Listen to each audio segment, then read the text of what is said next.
pupunta na namin yung nirereklamo na nangunguha ng kaluluwa. Sa Amadeo naman po kami. Tapos na namin yung gawin sa sila, ngayon naman sa Amadeo. So,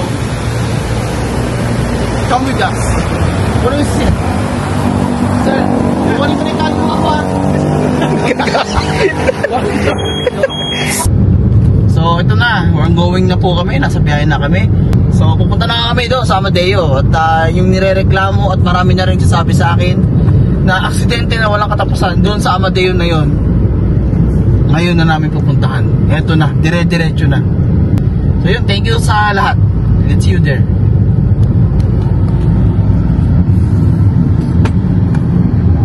Okay na.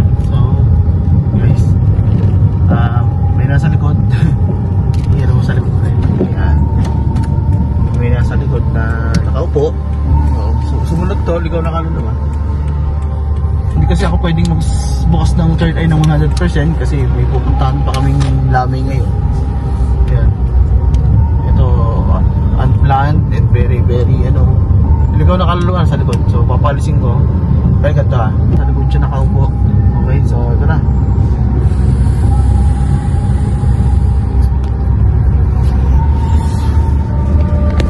Stoy! Alis!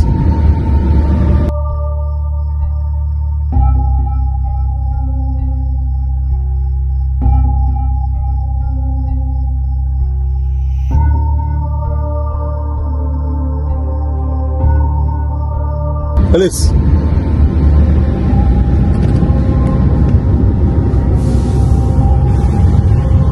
Okay na pala.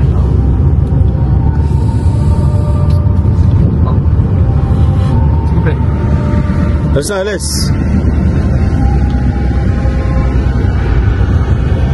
ayan. Okay. Tapos na naman. Yeah, guys, kasama ko, cameraman ko si Maki Boy. Makita ka po.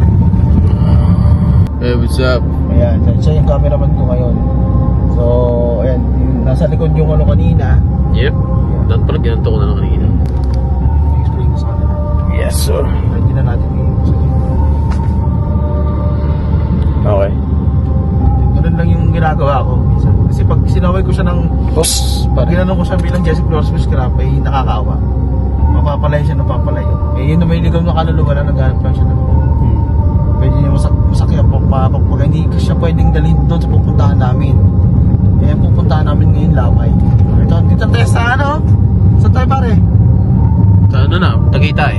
Tagaytay na tayo, pupunta na kami ng Alfonso. Babalik kami sa Amadeo mamaya. Babalik kami, ayun ang preto. Tayo ambience. See the ambience guys? Ay, sorry. Diba? Ayun. Ayun. Tagaytay.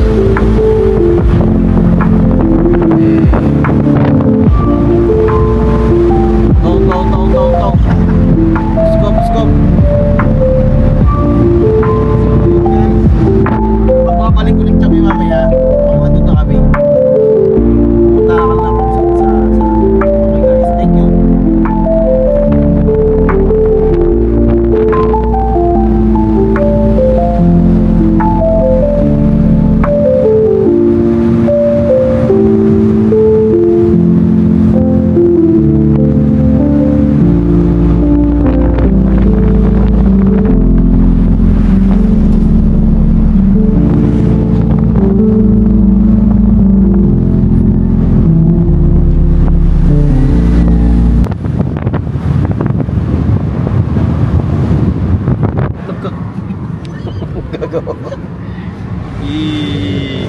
Ay, dito na po tayo sa nakating na po tayo dito sa Amadeo.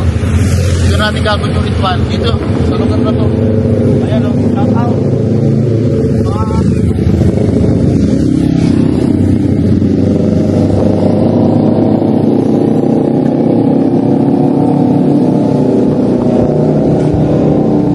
So yun, welcome to Amadeo.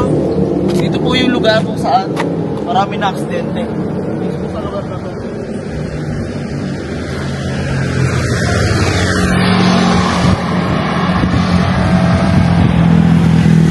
Itong sila tatawagin at itong sila papasok. Matulad ng ginawa ko sila. So pare, sige dito ka.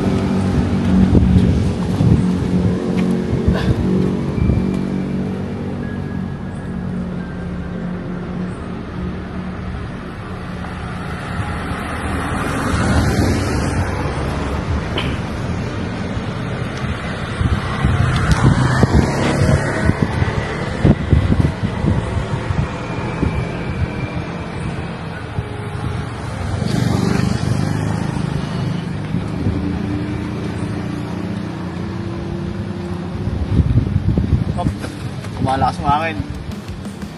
Okay. So, bukas na yung third eye ko. Ramdam na nila. Eto na. Simulan na natin yung ritual.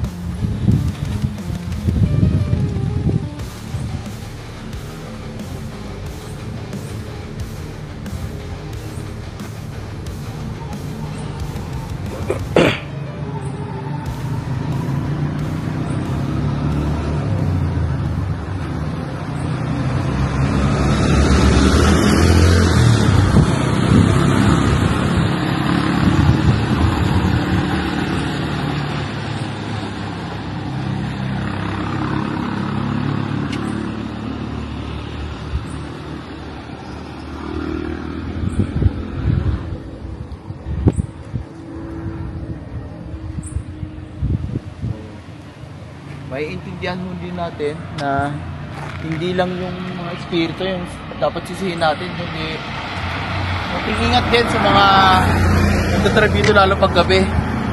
Ugaliin natin pag intersection ng makurbandaan magme-minor tayo para iwas aksidente rin kasi isa rin yun na nag-focus para lang sa Marilaki.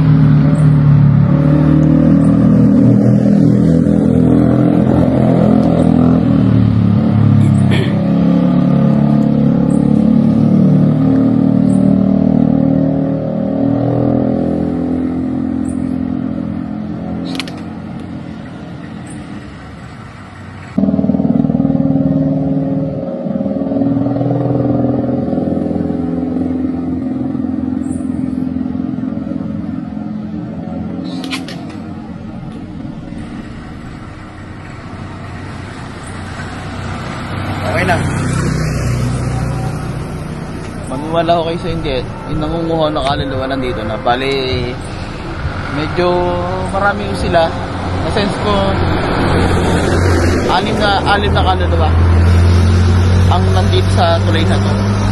Yung 4 lang kinuha ko kasi sila lang yung talagang medyo itim. Ang itim na yung espiritu nila eh. 2 iniwan ko. Hindi counted yung mga engkanto. Kasi espiritu ng tao naman yung mga nangunguha dito eh. Mga na-aksidente din sila rito. 2 motor, sa akin di rin mabilang. Diba?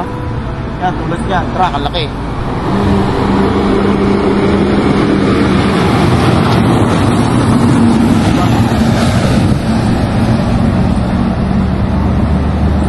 Kunting bilis lang, aksidente. So yun, siniwan ko yung mga mababait na kalo, diba? Kasi hindi sila kasi tangalan na nila to. Diba? Parang guide lang sila rito. Kaya ito ang kinuha ko yung mga nandito. So makikita nyo. Meron dyan sa loob. Embodiment yung usok. Yung kaluluwa na pinagpasukan ko sa kanila.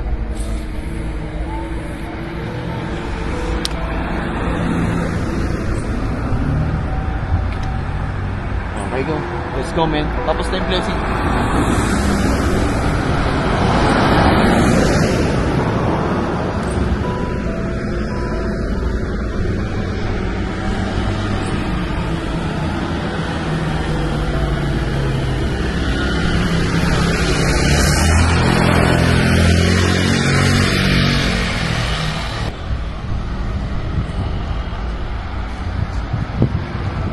Let's go home na.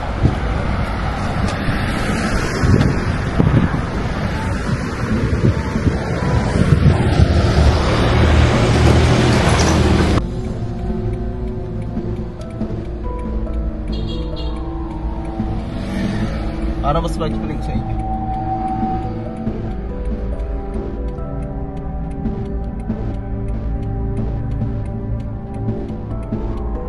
Hindi yan naman ako sa palis. Meron nasa loob mo yan.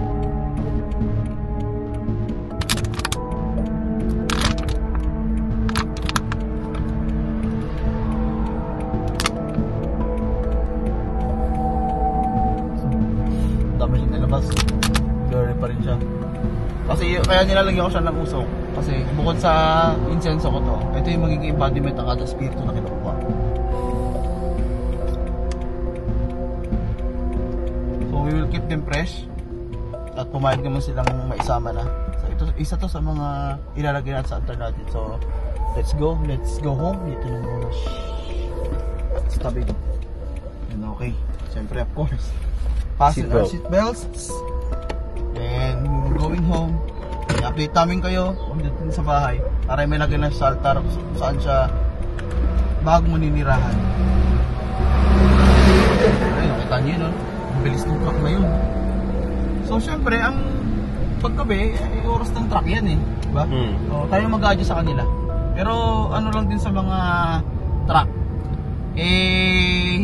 maglaylo din. Alam naman natin na, hindi naman lahat, pero kadalas sa mga nakatruck, yung mga nakatrucks talaga yan. Diba? Ito yan. Kasi papagising nila yan eh. Diba? So, mahabang story na yun pag pinag-usapan natin yan. But, ang inaano ko lang, sinasabi ng iba kasi, kahit na nung ingat mo, kahit na nung ingat mo, kung barumbado yung sa accident, nga wala naman gusto mangyayari sa ganun. Diba? So, accident, doble ingat. Tapos may gina yung accident man din nangyayari araw-araw, syempre, kung may pagkakataon ka naman, ito, tulad sa akin, sana magagaling, mag-ingat kayo. At sa ibang tao, samahan nyo sa buhay, lagi nyo isip, may uwihan kayo, may mga pamilya kayo. Ito yan. May mga pamilya tayo, sila lagi natin iisipin. Mas okay nang malate kaysa umakyat o bumaba ka agad. So yun lang. Balik tayo sa ating pagmamaneho. And then off muna namin yung camera. Pagbalik sa bahay, pwede na tayo matulog sabay-sabay. Peace up. Peace out. Peace out. Hello, dito na tayo sa bahay. Ilalagay natin sa altar. Come.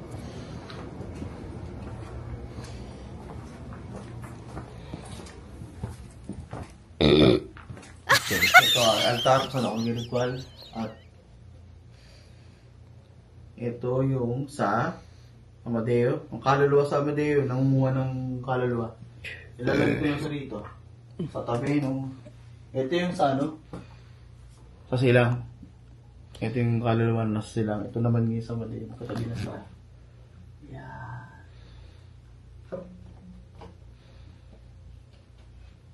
Nabigyan ko sila ng mas maayos na tahanan. Nalagaya kumbaga. Pansamantala dyan muna sila. Kasi dyan behave sila eh.